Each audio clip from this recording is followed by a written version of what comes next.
ሰላም የተወደዳችሁ ተመልካቾቻችን አክብሮታዊ ሰላምታችን በያላችሁበት ድረስ ከአማራ ሚዲያ ኮርፖሬሽን ጎንደር ስቱዲዮ ለሰዓቱ ያዘጋጀነው ዜና ይዘን ቀርበናል። ከዜናዎቹ ጋር መቤቱ ነኛው አብራችሁን ሁኑ። የተቋሙን የሰው ኃይል አደረጃጀት ለማዘመንና የአሰራር ስርዓቱን ቀልጣፋ ለማድረግ እየሰራ መሆኑን የአማራ ክልል ፖሊስ ዋና ጠቅላይ መምሪያ አስታወቀ። መምሪያው ለጎንደር ቀጠና የፖሊስ አመራሮችና አባላት የሪፎርም አፈጻጸምና የአመራር አቅም ግንባታ ስልጠና በጎንደር ከተማ እየሰጠ ነው። ያየፈንቴ ተጨማሪውን ዘገባ ይነግረናል።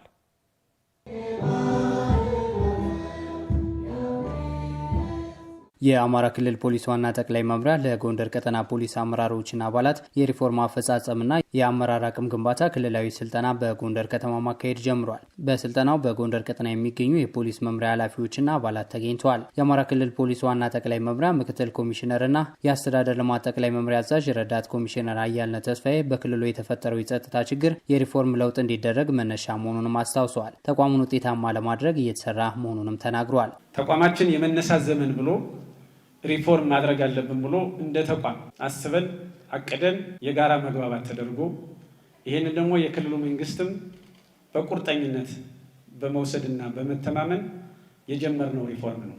ልምዶችን በመውሰድ ችግራችንን ወደ ውስጥ በማየት ውጫዊ ተግዳሮቶቻችንን በማየት እነዚህን ደግሞ ፈንቅለን የምንወጣባቸውን መንገዶች በማዘጋጀት የጀመርነው ሪፎርም ነው። ስልጠናው የሪፎርም ትግበራ አፈጻጸም የሚገመገምበትና የቀጣይ ተግባራት አቅጣጫ የሚቀመጥበት እንደሆነም ረዳት ኮሚሽነር አያልነ ተስፋዬ አንስተዋል። የሰው ኃይል አደረጃጀታችንን ዘመናዊና ዘላቂ ፍትሃዊ ጠንካራ ተቋም መገንባት የሚያስችል መዋቅር ማደራጀት ነው። በውስጡ ያለውን የሰው ኃይላችንን አቅም ማስገንዘብ፣ ማብቃት እና ቀጣይ የሆነ የመጪውን ዓለም የፖሊስ ዓለም የምንለውን የመነሳት ዘመን የምንለውን ፖሊስ ተቋም መሸከም የሚችል አመራር መፍጠር እቅድ ይዘን ስለነበረ የዛሬው ስልጠና የዚህ አካል ነው ማለት ነው። የጎንደር ከተማ አስተዳደር ተቀዳሚ ምክትል ከንቲባ ቻላቸው ዳኘው ለለውጥ ራስን ማዘጋጀት ያስፈልጋል ያሉ ሲሆን የማዕከላዊ ጎንደር ዞን ዋና አስተዳዳሪ አወቅ አስፈሬ በዞኑ አንጻራዊ ሰላም እንዲሰፍን የፖሊስ አባላት ላሳዩት ትጋትም ምስጋና አቅርበዋል። አዲሱን ለመላበስ አዲስ ሀሳብ ይፈልጋል ማለት ነው። ለመለወጥ ራስን ማዘጋጀት ይጠበቃል።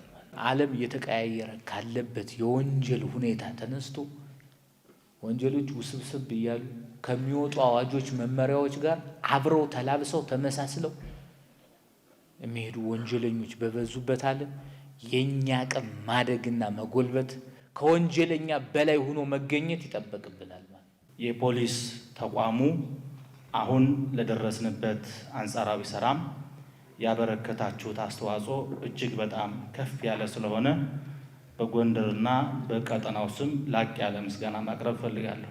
አሁን በዞናችንም የምንበለው በቀጠናችን ያለንበት ሁኔታ አንጻራዊ ሰላም ላይ ያለ ነው።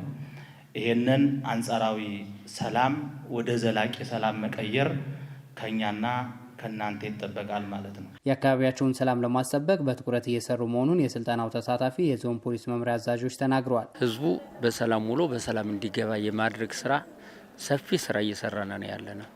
አሁን ወቅቱ አጠቃላይ ያጨዳ ወቅት ነበረ። እንደኛ ዞን በርካታ የሰሊጥ የአዝመራ የሚያዘምርበት ሁኔታ ነው። ሰው በሰላም አዝመራውን የከወነበትና ካለ ስጋት ያለበትን በወኔና በጥሩ ተገቢነት ያለው ሁኔታ ሰራዊቱ አገልግሎት እየሰጠ ነው ያለው።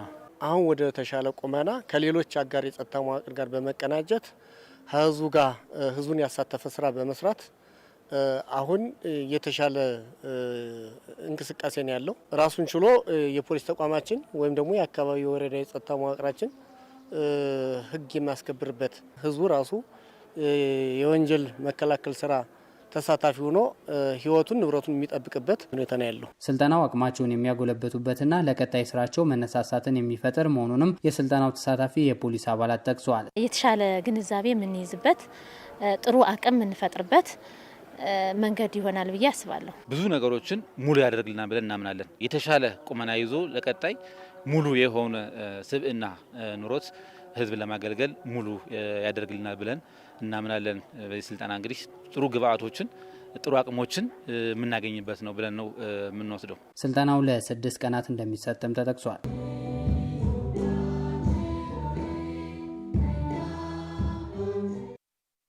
60,000 ተማሪዎችን በትምህርት ቤት ምገባ መርሃ ግብር ተጠቃሚ ለማድረግ እየሰራ መሆኑን የጎንደር ከተማ አስተዳደር ትምህርት መምሪያ አስታወቀ። የትምህርት ቤቶች የምገባ መርሃ ግብር ተማሪዎች ትምህርታቸውን በንቃት እንዲከታተሉ የሚያስችል መሆኑን መምህራን ገልጸዋል። ቃል ኪዳን ኃይሌ ተጨማሪ ዘገባ አላት።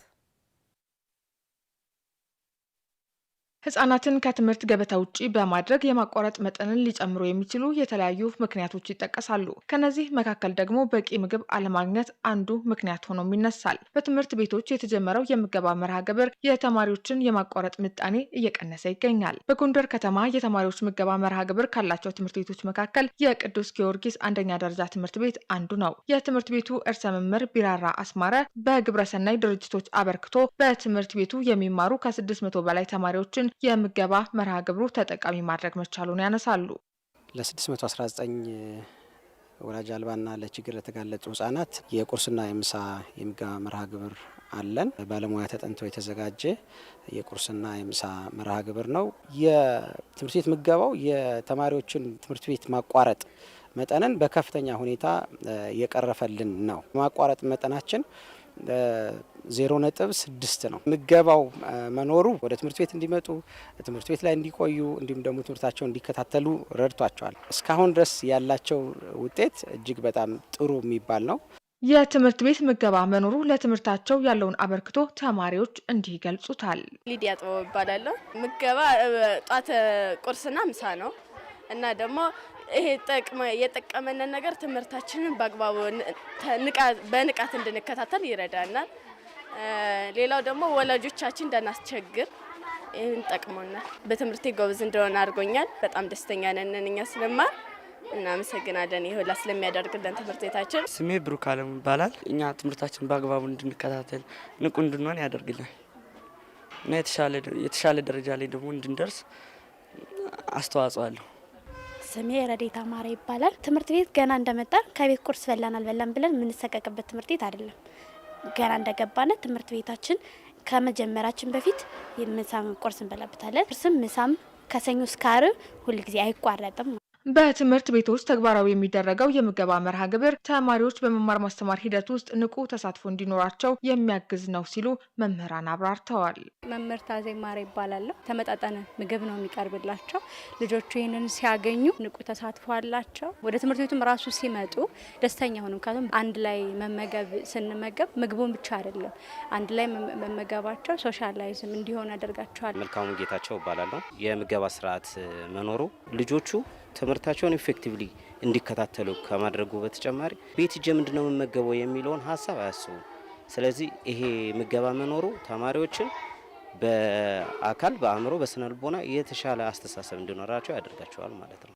የጎንደር ከተማ አስተዳደር ትምህርት መምሪያ ኃላፊ ስንታየው ነጋሽ የተማሪዎች ምገባ ለመማር ማስተማር ሂደቱ ወሳኝ ሚና ያለው መሆኑን ገልጸው በዚህም በከተማዋ በሚገኙ ትምህርት ቤቶች የተማሪዎች ምገባ ተደራሽ እንዲሆን እየተሰራ መሆኑን አስታውቀዋል።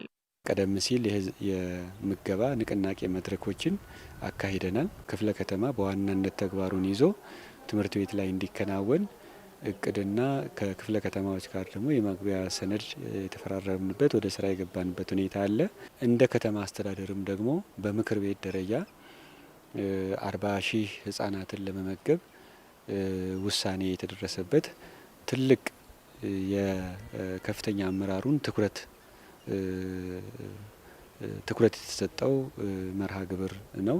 በዚህ አመት እንግዲህ ከ60,000 ያላነሱ ህጻናትን በሁሉም አንደኛ ደረጃ ትምህርት ቤቶች፣ ቅድመ አንደኛ ደረጃ ትምህርት ቤቶች ምገባ እናካሂዳለን። የተማሪዎች ምገባ ለመማር ማስተማር ሂደቱ አጋዥ መሆኑን በመረዳት ተሞክሮን ማስፋት እንደሚገባ መምሪያ ኃላፊው ጠቁመዋል። ህጻናት መብታቸው እንዲጠበቅና ተጠቃሚ እንዲሆኑ ከአጋር አካላት ጋር እየሰራ መሆኑን የጎንደር ከተማ አስተዳደር ሴቶች ወጣቶችና ማህበራዊ ጉዳይ መምሪያ ገለጸ። የህጻናት ጥበቃና የመጫወት መብት ለሁሉም ህጻናት በሚል መሪ ሀሳብ የህጻናት ቀን በጎንደር ከተማ ተከብሯል። ማህደር አድማሴ ዝርዝር ዘገባ አላት።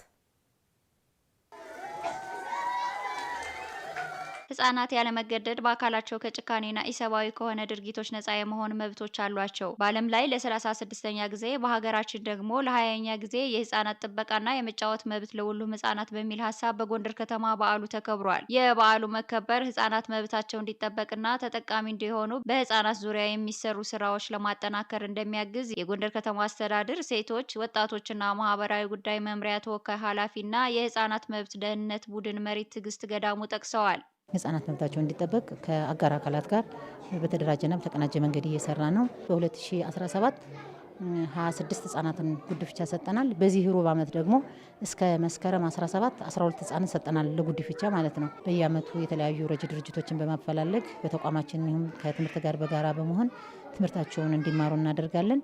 በተለያየ ምክንያት በችግር ምክንያት ህጻናት ትምህርታቸውን እንዳያቋርጡ ተቀናጅተን የምንሰራቸው ስራዎች አሉ። ከጤና ጋርም ቢሆን ህጻናት ንጽህናቸው ተጠብቆ ትምህርት ቤት እንዲማሩ የምናደርጋቸው ጥረቶች አሉ። ጤናማ ዜጋ ለመፍጠር ለህጻናት እድገትና እውቀት የሚያስፈልጉትን ማሟላት ከሁሉም ማህበረሰብ ይጠበቃል የሚሉት ተወካይ ኃላፊዋ በተለይም በህጻናት ላይ የሚደርሱ ጥቃቶች በጋራ መከላከል ይገባል ብለዋል። ወላጅም መምህራንም የመንግስት አካላት ህጻናት ወደ ብቁ ደረጃ እንዲደርሱ የማድረግ የሁላችንም ግዴታ አለብን። ከተማችን ላይ በተለያየ መንገድ ህጻናትን የህፃናት ትንኮሳ፣ የኃይል ጥቃት በየጊዜው በአዳዲስ መንገድ እየተፈጠረ ስለሆነ ይህንን ሁሉም ሰው በባለቤትነት የኔ ብሎ እናቶችም፣ ትምህርት ቤቶችም፣ መምህራንም በተጠናከረ መንገድ በተለይ ለህፃናት እየደረሰ ያለውን ጥቃት ማስቆምና ባናጠፋውም ግን የምናስቆምበት መንገድ ቢፈጠር ሚል መልእክት አለኝ። ህጻናት መብታቸው ሲከበር የተለየ ደስታ እንደሚፈጥርባቸው የነገረችን በጎንደር ከተማ አስተዳደር የህጻናት ፓርላማ ኃላፊ የሆነችው ህጻን ልዕልተ ወይነ አእምሮ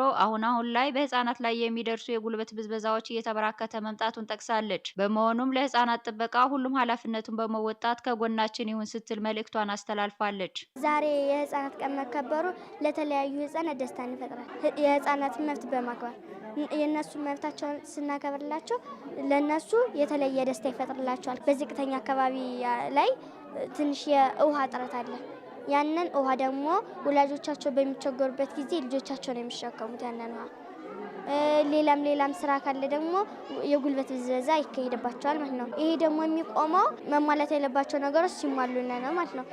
ያንን ነገር ከተሟላልን ልጆች ትምህርታቸውን በአግባቡ መማር ይችላሉ። በበዓሉ ላይ የተገኙ ወላጅ ወይዘሮ ሰዓዳ ለገሰ በበኩላቸው ህጻናት አድገው ለነገ ሀገራቸው እንዲጠቅሙ አስተዳደጋቸው ላይ መሰራት ይጠበቃል ብለዋል። ህጻናት ትምህርት ቤት ስንልክ ከእውቀት ባለፈ በስነ ምግባር የታነጹ እንዲሆኑ አድርጎ መቅረጽ እንደሚገባም ጠቁመዋል። ህጻናትን ስናሳድግ የመምህሩ ኃላፊነት፣ የወላጅ ኃላፊነት፣ የሀገር ግዴታ ስለሆነ ታስተምረን የሚፈልጉትን ማድረግ ግዴታ አለብን። በአሁኑ ሰዓት ብዙ አይነት ጠለፍ አለ፣ መደፈር አለ፣ ያለ ሰዓቱ መውለድ አለ።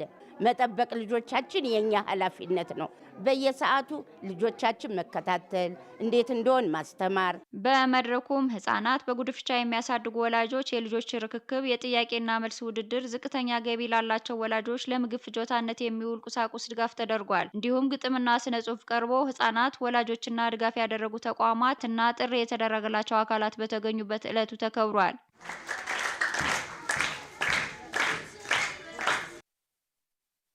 የተከበራችሁ ተመልካቾቻችን ለአብሮነታችሁ ከልብ እያመሰገንን ከአማራ ሚዲያ ኮርፖሬሽን ጎንደር ስቱዲዮ ለሰዓቱ ያዘጋጀነው ዜና እስካሁን ስትከታተሉትን የቆያችሁትን ይመስል ነበር። ከዜናዎቹ ጋር መቤቱ ነኛው። ጤና ይስጥልኝ።